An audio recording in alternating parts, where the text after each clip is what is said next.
Hi everyone, আসসালামু আলাইকুম। Welcome back to my channel Sharmin cooking world. আজকে আমি আপনাদের জন্য আরেকটা রেসিপি নিয়ে চলে আসলাম। আজকে আমি ছোটো মাছের চচ্চড়ি করব। তো অল্প কটা উপকরণ দিয়ে আমি যেভাবে রান্না করি আমি আপনাদের সাথে শেয়ার করব। তো চলুন শুরু করা যাক। তো আমি এখানে নিয়ে নিচ্ছি আলু। এখানে দুইটা আলু চামচিলি নেয়, চামড়া ছিঁড়ে নেয়। আর এখানে আছে টমেটো, একটা টমেটো। আর এখানে এক পোয়া কাসকি মাছ। আর এখানে আছে হলুদের ডিক। এটা আমার অনেক বেশি পছন্দ। আমি ধনিয়া পাতা খাইতে পারি না ছেলের জন্য, সেই জন্য এটা আমি খাই। আর এখানে 3টা পেঁয়াজ বেশি করে নিতে হবে। আর এখানে আছে ছোট ছোট কাঁচামরিচ, এগুলো অনেক বেশি ঝাল। চলুন রান্না করতে যাই। এখন আমি দিয়ে দিচ্ছি সয়াবিন তেল। আপনারা চাইলে সরিষার তেল ইউজ করতে পারেন। তেলটা গরম হওয়া পর্যন্ত অপেক্ষা করতে হবে।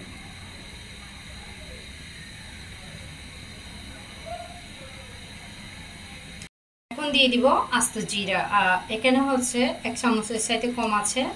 আপনারা চাইলে জিরার গুঁড়া খেতে পারেন, বাট আমার কাছে আস্ত জিরার ফ্লেভারটা অনেক বেশি ভালো লাগে, তাই আমি আস্ত জিরা দিয়ে দিলাম। এখন আমি দিয়ে দিব পেঁয়াজ কুচি। আমি আজকে রান্না করতেছি আমার মা যেভাবে রান্না করে ঠিক ওভাবে আমি রান্নাটা করতেছি। তো বন্ধুরা, কে কোথা থেকে বসে আমার এই ভিডিওটা দেখতেছেন অবশ্যই কমেন্ট করে জানাবেন। আর যারা আমার চ্যানেলে নতুন, যারা আমার চ্যানেলটি এখনো সাবস্ক্রাইব করেন নাই, প্লিজ আমার চ্যানেলটি সাবস্ক্রাইব করবেন, পাশে থাকা বেল আইকনটা অন করে দেবেন। এতে করে যখনই আমি ভিডিও ছাড়বো সাথে সাথে আপনাদের কাছে নোটিফিকেশান চলে যাবে। আর যারা আমার চ্যানেলটি সাবস্ক্রাইব করছেন তাদেরকে অসংখ্য ধন্যবাদ। তো আমি পেঁয়াজগুলোকে আগে ভেজে নেব। অল্প একটু করে ভেজে নিতে হবে।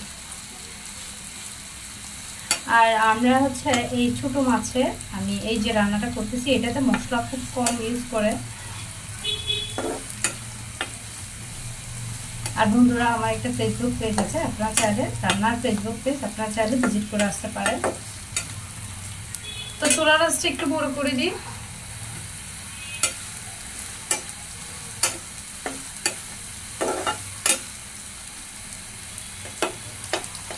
এখন আমি একে একে মশলাগুলো দিয়ে দিব।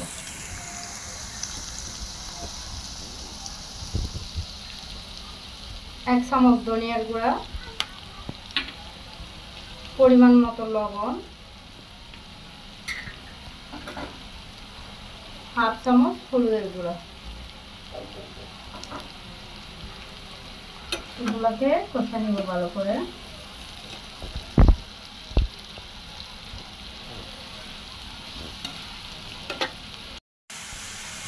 তো আমি দেখেন পেঁয়াজগুলোকে একটু কষাই নিলাম। এখন আমি দিয়ে দিব আলুগুলা। যেহেতু আলুগুলো সিদ্ধ হতে সময় লাগবে, তো আলুগুলো দিয়ে দিচ্ছি। এগুলো একদম কুচি কুচি করে কাটি নাই, একটু বড় সাইজের করে রাখছি। আজকে আমি রান্নাটা করতেছি আমার মেয়ে যেভাবে খায় আমি সেভাবে, কারণ ও অনেকদিন ধরে বায়না করতেছে এই কাসকি মাছ খাবে। তো ফাইনালি আজকে রান্না করে দিচ্ছি আর আপনাদের সাথে একটু শেয়ার করতেছি। মেয়েটা আমার অসুস্থ, সবাই আমার মেয়েটার জন্য দোয়া করবেন। তো এই তো দেখতে পাচ্ছেন আমি এগুলোকে আর একটু কষাই, ঢাকনাটা একটু দিয়ে দিব।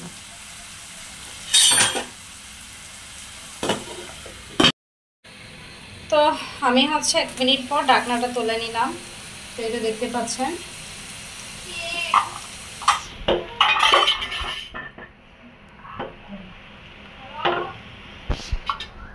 তো আমি এগুলোকে একটু নাড়াচাড়া করে দিব। দেখেন পেঁয়াজটা একদম আলুটা একদম কষানো হয়ে গেছে। তো আমি বাকি উপকরণগুলো এখন দিয়ে দিব। কাঁচামরিচ, এগুলো ছোট ছোট কাঁচামরিচ, পাহাড়ি, অনেক বেশি ঝাল।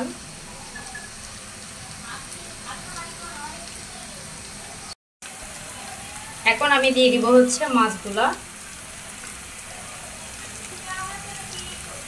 মাছগুলা দিয়ে দিলাম। এখন আমি দিয়ে দিব টমেটো।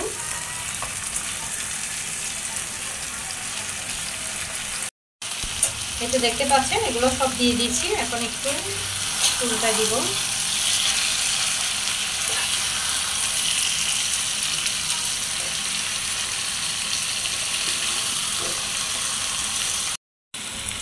আমি এই যে যতটুকু তেল দিছি অতটুকু পানি দিয়ে দিচ্ছি, আর একটু দিতে হবে পানি।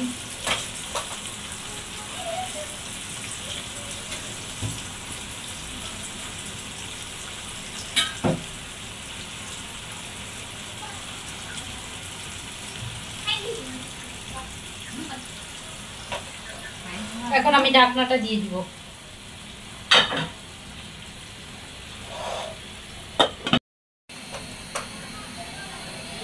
দু মিনিট পর আমি ঢাকনাটা তুলে নিলাম। এটা দেখতে পাচ্ছেন সুন্দর একটা কালার। তো আমি হচ্ছে এখানে একটা ম্যাজিক মশলা দিয়ে দিব। এটা দেওয়াতে স্বাদটা আরো বেশি ভালো হবে। এরপরে দিয়ে দিতে হচ্ছে হলুদের ডিপ।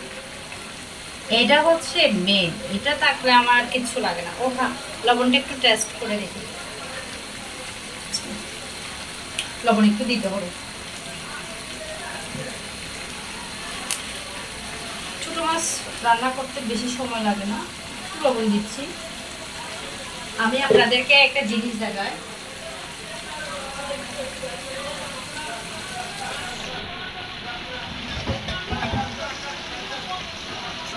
এটাও আমি একটু উল্টা দিয়ে আপনাদেরকে দেখাচ্ছি।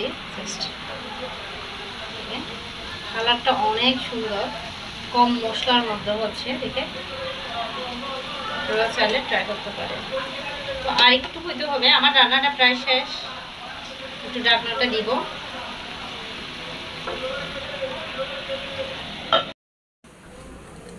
তো বন্ধুরা, হয়ে গেল আমার ছোট মাছের রেসিপি, সরি কাসকি মাছের রেসিপি।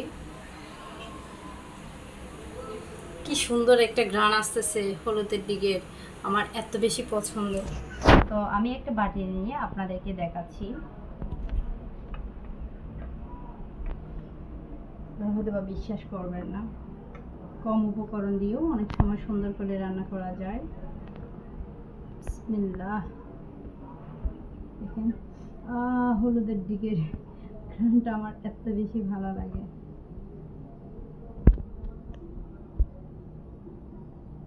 তো বন্ধুরা, আমার আজকের এই রেসিপি আপনাদের কাছে কেমন লাগলো অবশ্যই কমেন্ট করে জানাবেন। যদি আমার এই রেসিপি আপনাদের এইটুকু ভালো লাগে, প্লিজ একটা লাইক, একটা কমেন্ট, একটা শেয়ার করবেন। তো সবাই ভালো থাকবেন, সুস্থ থাকবেন। আজকের মতো এখানে বিদায় নিই। পরে চলে আসবো নতুন কোনো রেসিপি নিয়ে। সে পর্যন্ত সবাই ভালো থাকবেন। আল্লাহ হাফেজ। আসসালামু আলাইকুম।